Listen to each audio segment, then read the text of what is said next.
everybody. Welcome back to this Think Big exclusive. Looking forward to talking with Mike Todasco. Mike, it's great to connect with you. You were formerly with PayPal and now a solopreneur. I'm going to say obsessed in the AI space, and as am I. So I'm really excited for this extended talk that we're going to have on everything AI. Think community. If you look back, we've all heard the quote by Henry Ford. If I asked people what they wanted, they would have said faster horses. And then we can go back to a 1977 quote by Ken Olsen, founder of Digital Equipment Corporation. There's no reason anyone would want a computer in their home. And when we rewind a little bit and look at history, we can look and we can point to in the late 19th century, there were so many people that were afraid when the telephone was first invented. When we move into the 21st century, the 20th century, many people were afraid of the automobile, per the quote before. When we moved into the 60s and 70s, people were afraid of computers. I remember growing up, I'm 50 years old. My dad actually built our very first Heathkit computer. And then we moved into the 1990s, where people were very afraid of the internet. I remember 27 years ago, starting an internet company with my brother that we ultimately sold, and a buddy of ours, and nobody understood and everyone was terrified of it. Well, fast forward to today, where AI is very front and center for most, if not, everybody needs to become more of an early adopter. But there are tools out there for AI like ChatGPT, GPT3, Midjourney, DALL-E, Stable Diffusion, and many, many more, that as business owners, whether you're a solopreneur or work for a Fortune 100 company, everybody and every company in between of what I just shared has to step up their game and understand how AI is going to affect their business and grow their business, or they will be out of business. So Mike, you're here to talk about all of it with me, which I'm so excited about. You are also the author of a book that was written 95% written by ChatGPT, which we're going to talk about. It's called Artificial America, that can be bought on Amazon, and all the money goes to charity. We're going to dive into that. Enough of me talking. Mike, talk to us a little bit about how you went from PayPal to now the AI journey. No, happy to, John. And look, you gave such a great intro there. Like, I kind of feel my work is done. Like you just need to take that 3-minute snippets, and that's everything that I'm going to preach for the remainder of Let's this. preach it. Well, let's put context and let's put tools to it, right? Let's put context. Very tools. well, Right. very well. All right. So well, let me even just build on that, and that will get to your question. So how do I go from PayPal to this focus on generative AI? So I'm going to take you all the way back to the time of the 1990s, when I was actually starting in college. And I went to the University of Illinois. I started there in 1995. And when I was at Illinois in 95, it was really at the birth of the consumer grade internet as we know it today. I had never been on the World Wide Web once before I got to school. And I remember going to school, and all of a sudden, like, there are all these computers there. There's all these things. I mean, like, literally Netscape and, the team from that came to the school. So it was all there at that time. And can I just say one thing? So you're talking 1995. I was graduating college at the time. I went to Eastern Michigan University. I double majored. I only say this because it backs up your point. I double majored in economics and journalism. And in my very last semester in 1995, we had to go to the computer lab, which was at the basement of some dingy old building, and type in like 10 go to 20, 20 go to 10. And that was our only computer assignment in my entire career. I mean, my education.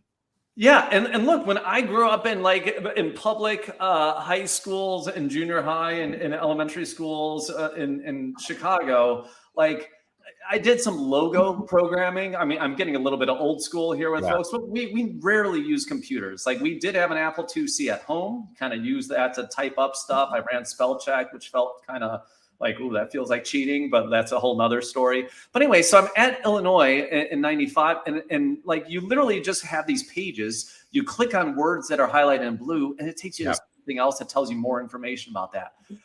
This, to me, in my 18-year-old brain was, oh my God, this is revolutionary. Yeah. I remember like coming back home over break, telling everyone about this. And a lot of people were like, so what, internet, no big thing. I mean, and, you know, and we all know how that panned out. Yeah.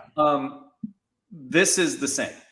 This could even be bigger than this. Yeah. What AI, and in fact, like the consumer grade generative AI, the fact that the tools today that we're going to talk about are out there for anybody and everybody to use, to be able to like start playing with today. I mean, a lot of these things are free or close to free.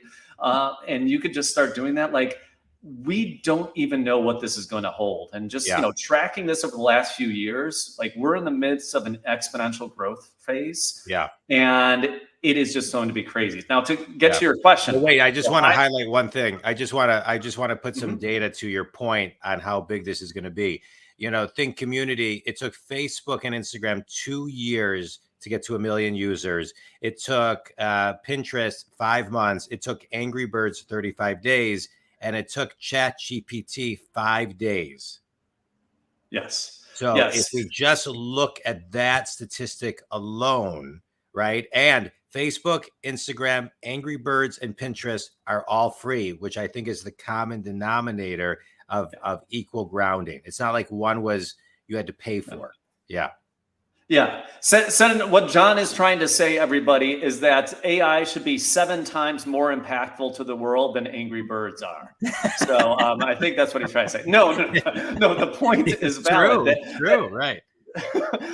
I mean, so I started, I write a lot. If you go like Todasco on Medium or LinkedIn is my handle, and you could see all my writings. And I just want to say you're an incredible writer. You've been writing a ton of AI for a while. This is, you've been ahead of the curve for some time. I mean, you know, ChatGPT has been kind of hitting the runways for the last 45-ish days, but you've been on it way before that. So to me, you are a pioneer in the space. So, okay, so keep on going. Well, no, thank you. And 2 things I will say is, one, it's not too late for everybody who's out there. Like, you could still be a pioneer as well. Like, it's still such early days, as much as it might not feel like it. We're so early in this right now. There's so much for all of you to learn who are watching this. Right. Still in the early adoption phase. If you go to Jeffrey Moore, Crossing the Chasm, still in the early adopters. Yeah. Okay. Keep on going. But the point on that was, I started writing a piece in, I think, September, October, about use of ChatGPT.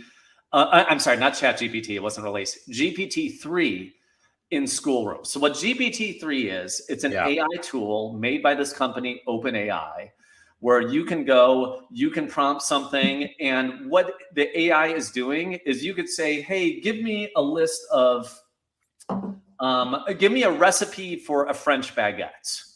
Or you can say, give me 5 names of restaurants that also sound like they could be Star Wars characters. Yeah.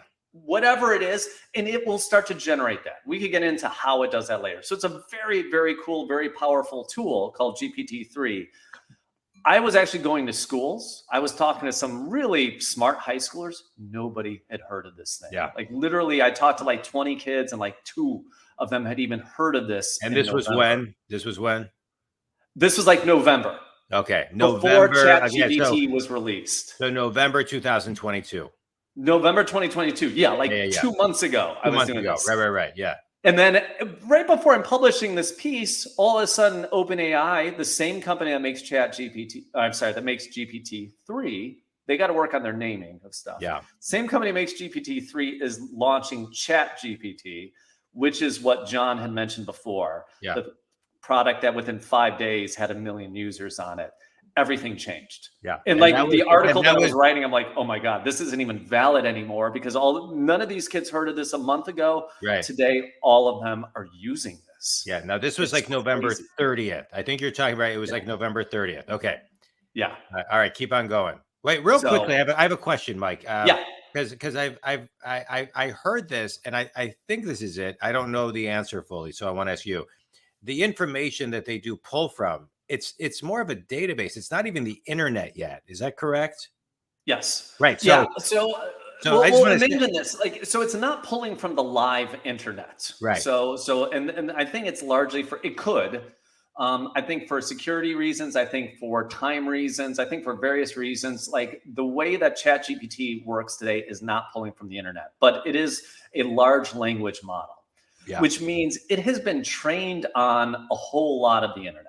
Yeah. Every Reddit forum, like if you actually go to OpenAI's website, they will actually list all the things that they have used to train their models at a high scale. But so they've used a lot of the internet to train it, kind of static at a point in time. And what's happening in here is in a machine. So in traditional computing, you basically say, print hello world. Yeah. And then all of a sudden that command prints means to display to the user the phrase hello world. That's how kind of traditional computer programming works. In the world of AI, it's a little bit different than that. You're not giving a direct command to the system. What you are doing is you are kind of creating a sequence, if you will, and the system is then based upon all of the nodes and all the connections is trying to find the most logical response or continuation, even if you will, of the commands that you've given. So if I say to AI, hey, what are the top 5 restaurants in San Francisco? What it will do is it will look through this corpus of data and it will then start to basically return, okay, 1 is this, 2 is this, 3 of this. Because it's read a whole lot of Reddit posts, it's probably read Yelp, it's probably read most of the internet, and it has basically internalized this. The interesting thing about AI, it's different every time. It's a neural network, at least in this case. So sort of like the human brain, how like if I ask you the same question at different times, I'm going to get a slightly different response. Right. The AI actually works in a similar way, which in some ways is a bug. If if I'm asking you, if I ask the AI 100 times, what year was Abraham Lincoln born? It's going to say, 1809, 1809, 1809, 1823 or something. Like it's going to mostly get the right answer, but occasionally it's going to be wrong because the AI doesn't actually care about being right. It just it's just trying to complete the sequence. So that is one of the downsides to this, but it is immensely powerful as you eventually will. Yeah. Microsoft's going to combine this with Bing. There's going to be fact checking, like putting these two things together. This is the world we're entering. Yeah, and Microsoft, I recently saw an article that talked about a $10 billion investment from Microsoft. And so think community, this is very real. This is happening very quickly. Many people will point to that the countries and the companies that learn how to dominate all of what we're talking about today are going to be the ones that are the pioneers into this, into this next world we're moving into. So Mike, let's kind of start fundamentally and continue to break down what all of these tools are, right? So you talked about GPT, you talked about GPT-3. Let's talk about the design element of things. It's interesting. I think a lot of times, people thought that when AI would come about, it would focus more on the operations of a business or, many different areas where I think the creative side would maybe have come last, but really it's very much at the forefront when it comes to design, art, and things of that nature. So talk a little bit about Midjourney, DALL-E, Stable Diffusion, these types of sites. Yeah, happy to. And look, I think, John, I think we've all been surprised by that. Yeah. I was listening to an interview with Sam Altman, who is the founder, CEO of OpenAI, which has created ChatGPT, DALL-E, all these tools, and the company that Microsoft is investing all this money into. He is even publicly said, he's like, we thought that AI / the robots were going to kind of take the the more blue collar, the more manual repeated work. That's not what's happened. No. It has been like 5 years ago, that was kind of the general consensus. Yeah. Today, it's gone 180 degrees and said like, oh, the real opportunity here is actually in creative work. Yeah. Yeah. Where we didn't think that before. Yeah. I just want to put some texture. I just want to put some texture to that for 1 second. Think community. I historically have spent about $10,000 a year on being part of the Forbes forum, which has been great. And then working with editors and writers to help me, because I can write, but behind every writer is a better editor. And I just canceled my Forbes. I think they're great, but I canceled it because all I'm doing now is doing a blog every single day on LinkedIn for my LinkedIn newsletter. It's been about 3.5 weeks. I've gone from 30, I think under 30, to close to 900 as of today, subscribers that organically subscribe to it. I take my 150 blogs that I've written over the last 7 years and then pepper them in using ChatGPT blogs and Jasper blogs that I can write in under 5 minutes. I take licensed pictures that my designer gives me, and I'm able to do something that used to cost me a lot of money for minimal minutes and really big impact. I'm already generating business off of my LinkedIn newsletter because of the consistency. So I went from spending about $10,000 a year to now I just bought Jasper AI for a year. That was $590, and ChatGPT is free. Is it perfect? No. Is it good enough? Yes, because people don't really read, they skim. And so that works in our advantage. So I just want to kind of put texture as you're looking at your business and looking at ways that you can maximize efficiencies, save money, and make a bigger impact and have more profitability. These are very, very real tools where you can get something, you can make it your own, you can not make it your own. It's still quality content. So I just wanted to kind of put some texture to it a little bit before we move on to the design piece. So people can kind of, just start to think a little bit differently.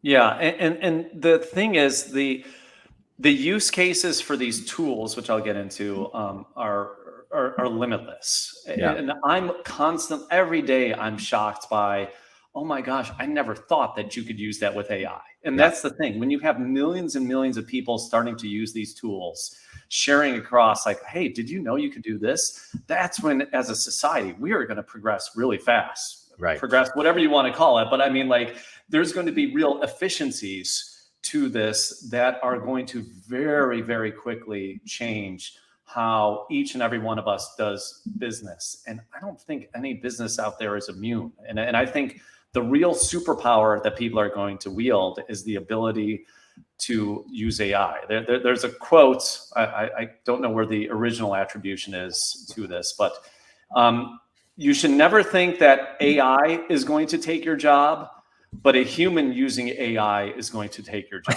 Right. Yeah. I just heard that quote. I love that quote. Yeah. Right. Yeah. So, right. I think that's something important, but let me kind of set the landscape for everyone. So there are a few different, there's more tools in this, but let's just start the basics. The most common ones are basically, like generative text models. Yeah. And that would be ChatGPT, GPT3, Jasper, Copy.ai, pseudo writes, tons of different ones out there. And effectively, you're typing something into a prompt, and it is then giving you something in return. And again, it could be, write me a story about this. Give me a recipe that uses these ingredients. Mm-hmm. Help me brainstorm business ideas for me, or ideas for a business name. Whatever it might be, like, it's truly limitless as the amount of things that you could put in there. Yeah. And most of these tools, like you said, Jasper was $500 a year or something. Was that right? $590. I think I paid a year. Yeah. So you could pay for like that. Like ChatGPT is currently free. I've heard that it's costing OpenAI between $1 million and $3 million a day. to actually run it, just because like it does take a lot of processing power in their servers to do this, and they have so many people on this, but they're happy to do it now, and they're getting such a big infusion of capital from Microsoft that they can, continue to do this for at least some time. It probably won't be forever, but the thing is, like, these are all going to be tools. The AI future in many ways is that these are going to be assistants that you're going to be working with day in and day out. Yeah. I mean, Microsoft is going to be we're going to have a new Clippy. For anybody who remembers the little Microsoft assistant that they used to have, where the little paper clip would come up and tell you how to, like, hey, it looks like I remember that. Can I help Right, with the that? little cartoon paper clip. Yeah. Yeah. Now imagine, like, Clippy is brilliant, like the most brilliant co-writer, the person who knows their software better than anyone else. Like, this is an amazing tool to just level the playing field for people, to just give people access to, a world-class writing partner. Someone, one of my favorite examples of using generative AI, this was using GPT-3. There was somebody who had posted this on Twitter, that he was mentoring somebody who worked in the UK. He had a landscaping business. And in that landscaping business, the person who owned the business had difficulties writing emails. It's just like not natural, for him to be able to craft a quote unquote business-like email. So what this person did was he built a little bot for him, connected it to Zapier, connected it to like a Gmail account and a few other things, supposedly built this in less than a half hour, where effectively the person could write an email in the text that they would prefer to write, which would to others be seen maybe as like broken, maybe a little bit incoherent. But then it would take that text, transfer it in GPT-3, and it would come out the other end as beautiful prose. Yeah. Like, it's like, thank you, customer, for this, blah, blah, blah. And like a very professional. So like, this was a leveling person for someone who really struggles with something, that they were able to bring this into their landscaping business and sound extremely professional and take what was probably the most painful. And like, look, do you care if the person who does your landscaping is good at crafting emails? No, like nobody should care about that. You care, are they timely? Do they do a good job? Those are the things that matters. The AI is now offloading what was the most painful part of the job for this person, bringing in more business and allowing them to do what they do well. So that is, to me, is like one of the quintessential examples of what we can start doing with ChatGPT and GPT-3 and these tools. Yeah. But what you're talking about also makes me start thinking differently a little bit about what AI will do for people with learning disabilities, for people who have disabilities. It levels the playing field for people who, I'm dyslexic. So sometimes retrieving information or getting like that first 30 seconds of thought, or I have something in my brain where I just can't get it. I can just type that into ChatGPT or Jazz. Triggers, like you said, a writing partner. It triggers me past the part where I get blocked, and then I can just get into my flow. And so it really is just, it's just amazing. And when you and I were talking the other day, you were talking about just kind of the partnership it is. And I hadn't been thinking about it like a partner. It's really not a tool. It's like having a partner. It's like having a virtual assistant almost that really starts to get to know you. Yes. So I want to build on that because it's a great point. There's a design principle. I forget what the name, but if anybody in the United States who's watching this is probably familiar with the concept of like curb cutouts, for wheelchair accessibility, like on sidewalks. This was something introduced with the Americans with Disabilities Act back in the 1990s, and it was meant for folks with wheelchairs. One of the great, is anybody who's ever had kids in a stroller, though, has learned to appreciate, there's all these other side benefits that came from that. Because we put these little cutouts on the curb for people who were in wheelchairs, Now, if you're pushing your kid in a stroller, well, you could just do that. You don't have to like jack the kid up and like do all this other kind of stuff. There are all these other unintended benefits that came from that. In the world of Microsoft, I have an impossible time reading my own work. I just cannot do it. Like there's voices in my head and all this. So I actually use the accessibility features in Microsoft Word whenever I'm writing to have it read the screen reader and have it read my own work to me. That is the only way I can comprehend that. Right. Like, and this was not meant for that. This was meant for people who have visual impairments. But like I'm using this in all different ways. I think this is exactly what we're seeing here, where you have the most powerful computer engine in the world. And it's going to be such a leveling, such an empowering tool that it is so important that everyone knows about it and gets access to it. Like that's the big thing. And we're only going to be limited by our imagination. Yeah. And the imagination, as you're talking about that, it's like, you're limited by your imagination, but once your imagination has the next level of awareness, it's going to keep on building on that because it's just going to keep on taking you to just another frequency, another vibration that you can then build upon that. Talk a little bit about some of these websites that you can put in,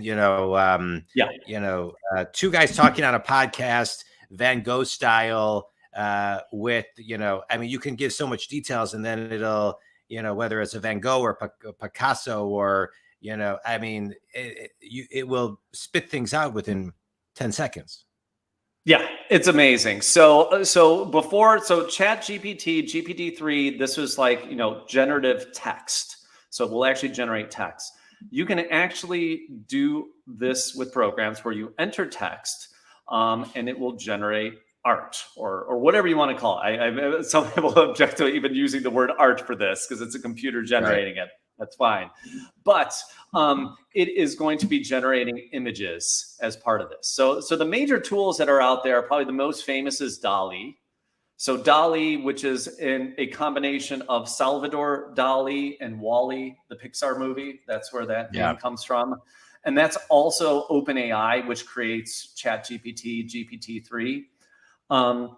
Back in, was it September, I believe, a company called Stability AI created and open sourced a product called Stable Diffusion. And the significance of this is like anybody anywhere in the world can download Stable Diffusion, use it, modify it, do whatever they want, and do it for free. Now you need a really powerful computer to do it, at least as of today. But that's going to change. And then the one that, frankly, I've been using the most recently is something called Midjourney. Midjourney is a private company that runs this. And I've just found it probably, at least as of today. And look, this can change in a couple weeks. Like this has changed. Midjourney a few months ago wasn't my favorite tool. They released a new version. I'm like, this is just incredible. But it's just another tool out there that you could put in any prompt that you want and it will generate things. So this could be, hey, like I want to generate a new business logo. Like, tell me what I could do with that. Or it could be a picture. It could be art for an article that you're writing. It could be clip art. Or maybe not even clip art or images for a website. And you just put in the prompt, you say, hey, I want a photograph of two people sitting around a computer laughing. And it will give you versions of that. And if you don't like versions, then you just reiterate again and again and again. Again, it's only limited by your imagination. The tools are not perfect, but, so hands, if you really look closely, like you will rarely find 5 fingers on a hand, at least with some of the tools. Eyes aren't always right, but sometimes they are. And here's the reality of this. A year ago, the tools were horrific compared to today. A year from now, like you can't tell me that AI is never going to be able to make hands and feet correctly. It will. It will learn. Like these models, the bigger they get, the faster they learn. They're just getting better and better. And it's really cool because like, it just is a way to play with creativity. Like I will sometimes like put in a prompt that says, draw me a 6-dimensional object. Well, that's like not something a human being can even fathom. Like we see the world in 3 dimensions. What does a 6-dimensional object look like, especially in 2 dimensions? The computer can do that. It doesn't mean it's actually what it is, but it's a great way to just spark ideas and creativity by just using, I will use these computers, I will use these tools 5, 10 times in a given day where I'm just popping on them and just like trying something. And it's a way to just extend your own creativity, to bring you down new paths, to remove writer's block, all of these things. They're just amazing for it. Yeah. Think community, as I'm sitting here listening to you talk, I'm thinking, it was 40 years ago, 1983, the movie War Games, where the computer, want to play a game and, it seemed so far away. Well, fast forward to today, not so far away. But I want to talk to you a little bit, Mike, about the following. So you have, what seems to me is computers will never be able to compete on IQ, right? They'll always, from an IQ standpoint, be smarter than us. They'll be able to, take an ACT or an SAT in under 5 minutes and get a perfect score. Yeah. But how we compete as humans, to me, if we're really paying attention to where the world is moving, to where AI is taking us to, then we have to be in growth mode, right? So we have to be in growth mode and tap into ways that we are, we can't be replaced. To me, those areas fall into EQ, emotional intelligence, SQ, spiritual intelligence, RQ, relational intelligence.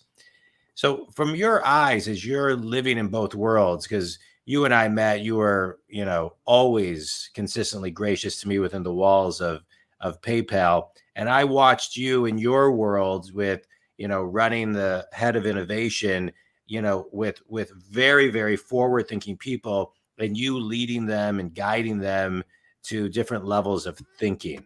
And so I watched you and the use of your RQ, EQ, SQ with your team. But now, how do people really kind of zoom in and really elevate those elements of themselves so it's not just IQ to IQ? Yeah. I was thinking of this analogy just the other night. I'm a huge fan of the Golden State Warriors, and Steph Curry is our fearless leader of the team. There's nothing, it probably already exists. I am sure there's a robot today that can make baskets better than Steph Curry. Yeah. I am sure you can build a machine that is not going to be 90% from a free throw line, that is effectively going to be 100% from a free throw line and just would never miss. Nobody's going to be paying $500 a ticket to go see a robot shoot free throws. That's boring. That's not interesting. Yeah. This is getting to the kind of the relationship side of things. Like, as human beings, we are drawn to other human beings. Usain Bolt is the fastest human on Earth. Well, I don't know if he's still the fastest. He used to be the fastest human on Earth.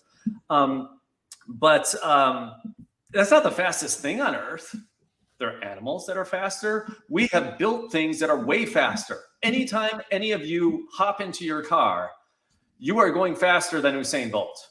Mm-hmm. Now, do you have that same sense of awe and wonder? Do a bunch of people walk around and just kind of stare at your car, be like, oh my God, that's amazing? Do people spend thousands of dollars and travel across the world to see you driving your car? Right. No. Just take cars. Like, could you have NASCAR or whatever where there weren't human drivers? Absolutely, you could do that. Would people go? Would people care? Not really. No. They would not care. Like, we need to recognize this. Even if computers can do certain things better than we can, and they already can, we are drawn to human connection. Yeah. And it is about the relationships that you will build with people that is going to take you that much farther. I mean, just to continue on this NASCAR analogy, there is a ton of technology that goes into driving. tons of technology, but it still comes down to the human that's inside there. Yeah. I mean, that's what people are actually drawn to. And if you just took that Correct. human out, it's over. Nobody is going to care about that anymore. And if you're in sales, look, if I was in sales right now, I'd be so excited. I'd be recording every sales pitch I ever did. I mean, you can do this today. Go use use your phone, record. If you're calling clients on the phone, like, as much as illegal is legal by law, I guess, or just record your own side of the equation, just your own pitch.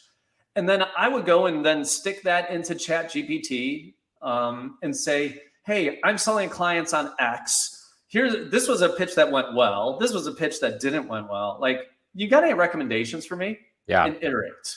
And do you know what? Maybe only 10% of what it tells you is actually useful, but just take that 10% and then iterate again. Correct. And you're getting in like the atomic habits get 1% better every day. Correct. And you're using these computers, you're using these brains to do things that no other human can, but it's utilizing your own abilities, your own judgment.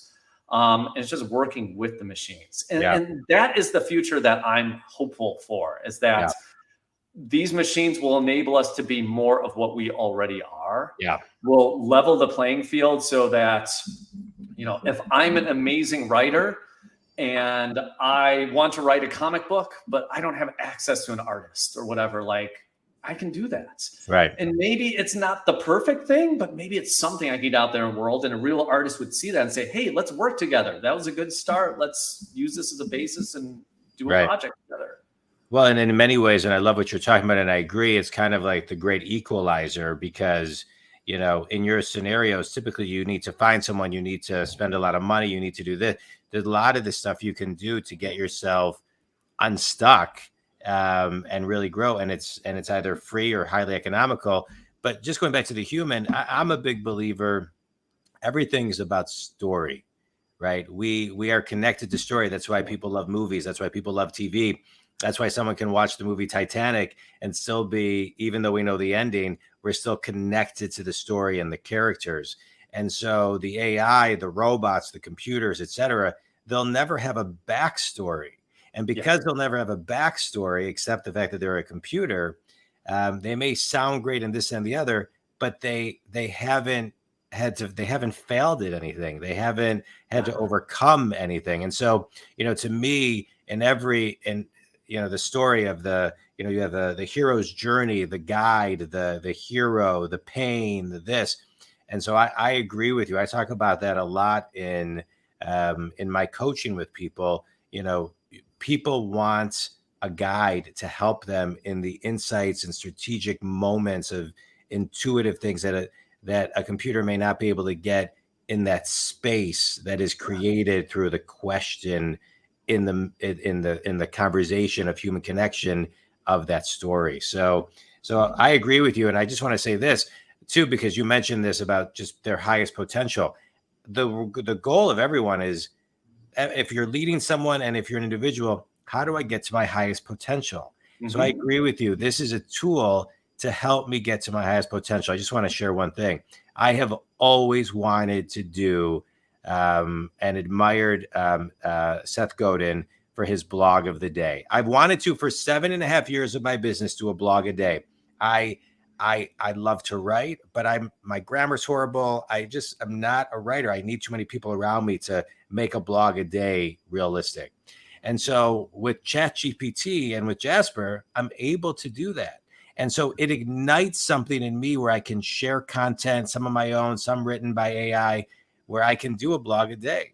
And it gets me to a different frequency where I can actually help people on a different level in my coaching. Yes. Yeah. So to that point, so I love everything you just said. Yeah. No, I think that's so good to just be using these tools to extend what it is that you're trying to do and get out there. And look, instead of having to spend an hour on this every day or whatever amount of time with proofreading and all this other stuff that you'd have to be doing, you're able to spend 20 minutes on it. And what do you do with those 40 minutes? Does that mean you could spend more time with clients, more time doing this or whatever? Like that should be our goal of what we want to get to, like to take the things that we might not want to do ourselves or find as value added, and, you know, take that time, use the AI tools out there, and replace it with something else. And one thing, and John, I don't know if we'll get to this, but I do want to get out there, like for everybody in the audience who's watching this, like, just do it is the one thing that I would say. Like, I agree. Like, honestly, like if all of this sounds, you know, if you've never touched one of these tools, all I would say is, like, you know, when we're done here, just like hop off and just go to OpenAI and just sign up. Yeah. And just like literally just try it. Yeah. And play with it. And it doesn't even have to be work related. Like, ask it the dumbest question that you can think of. Yeah. Ask it whatever you want to. Go to, like, even a site, there's a site called Crayon. It's based on the original DALL-E. DALL-E is now DALL-E 2. The original DALL-E kind of is this site called Crayon. And it's totally free. You don't even need an account. You need nothing. You just go there. It's not as good quality, but you could type in whatever the heck you want, and it'll just start generating pictures. Yeah. And just start doing it now. Yeah. I love it. Let's talk about your book. Yes. Artificial America, an AI anthology. It's your pen name, Alex Irons. Yeah. And so just, you know, tell us about the book. Okay. So Artificial America is a anthology of 56 short stories that go across the entire US of A. Why 56? Because there are 50 states, 5 territories, and our capital of Washington, D.C. So there's literally one story for each of those. And this was written by Alex, who I guess is me. I didn't feel comfortable putting my own name on this, and we could get into that. But this was working with an AI. It was both ChatGPT and GPT3, giving different prompts. And all that prompts are is what you are asking the AI to do, and having it generate short stories. And I could get a little bit more geeky into the whole process of that, but it's this whole collection. I then even had those stories. I said to the AI, hey, now give me a prompt that I could put into DALL-E that I could generate a picture for, stuck that into DALL-E, generated a picture. So there's some really beautiful pictures also that come with this. And, you know, it was a really fun experience. And this is an experiment for me in many ways. Oh, beautiful. You got it. You got it up and open. Hopefully everyone who's watching on video can see that. Yeah. And look, this was just something where I'm like, is this possible? Can you do this? And you can do it decently well. Here's the thing. I didn't touch a word in any of these stories.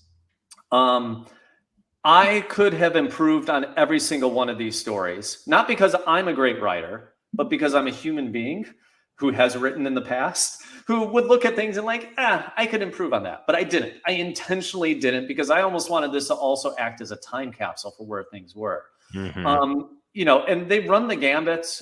You know, there's some with, you know, there's a Sherlock Holmes story in here. There is, you know, something for everyone as part of it. It's all like literally I created or made a list of 56 different genres as part of it. So it's a pretty eclectic mix. And best of all, 100% of the profits go to charity. I am not making a single cent on this book. And just for me personally, I felt that was the right thing to do. So all the money that would go to the author is going to go to the Second Harvest Food Bank of Silicon Valley. I love it. You know, it kind of it kind of rounds out what you're, you know, how you wrote the book, what you're doing with the book. It kind of rounds out on how you're giving it to charity of where the human element of things, you know, of things come into effect, because you know, a robot may not do that. I'm not saying, I can't say for sure they won't, but you know, what's your connection to that charity? So my connection is it's right down the street from me. I mean, that's the biggest thing. You know, Silicon Valley, where I live, is one of the most prosperous, but also one of the most expensive places, frankly, on the planet. And if you're a technologist like me, that's okay. not everyone is a technologist. Yeah. And so there are a lot of people who live in the Valley here that are very food insecure. Yeah. And it is someplace where I've donated time, donated money in the past. And I, as I was, and there's other charities, of course, that I have supported, but I was like, well, what's the one place that could do the most good? Yeah. They're wonderful people there. I was talking to the director before this because, like, I'm like, are you cool with me doing this? Like, I have an AI written book. I'm going to give you all the money. We cool? And like, she's extremely supportive of that, of course. And they're wonderful people over there. And look, here's what I would say. Like, even if you're like, this Mike guy's an idiot, I'm not going to go buy his book or anything like that. If I maybe inspire people to like go to their local food bank and help out, to donate something, to give $10 on, like, do that, like that's a win for me too. Yeah. So like, you don't have to buy my book, or anything like that. If you do, wonderful. I'm going to be giving away all the profits if you do, for that, anyway. I love if it inspires people to do that, then that's a win for all of us. Tell them where they can buy the book.